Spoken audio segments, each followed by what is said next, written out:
For the acclaimed Amazon series Transparent, things were supposed to be different.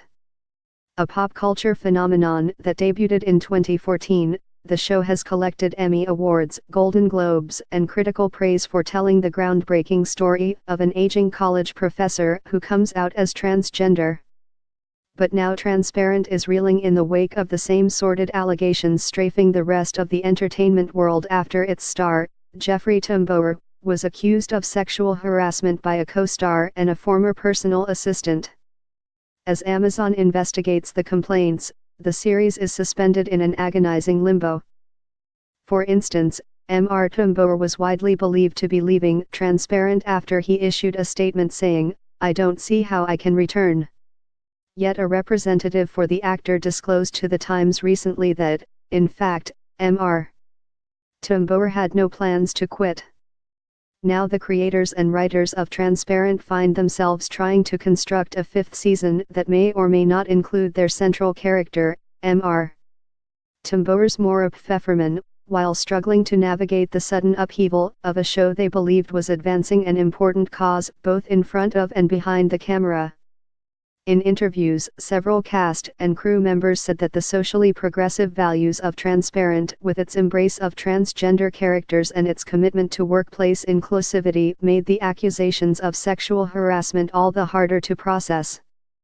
"It was devastating," said Micah Fitzgerald, a former writer and producer who is still in touch with many of the show's staff members.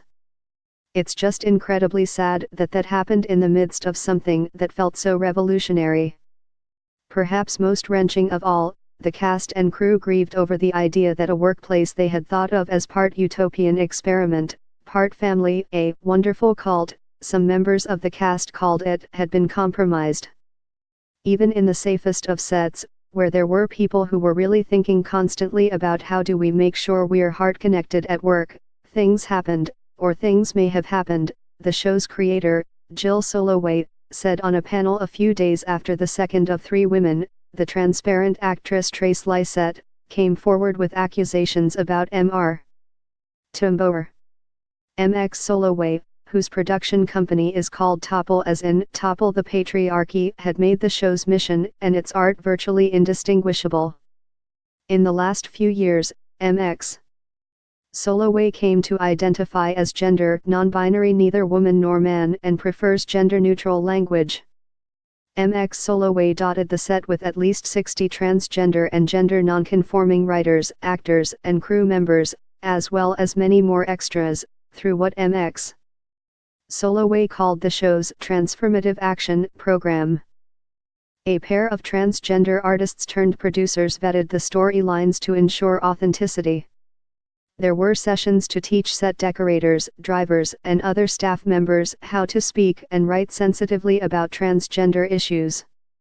"We all feel like we're part of a greater good," Andrea Sperling, an executive producer, said.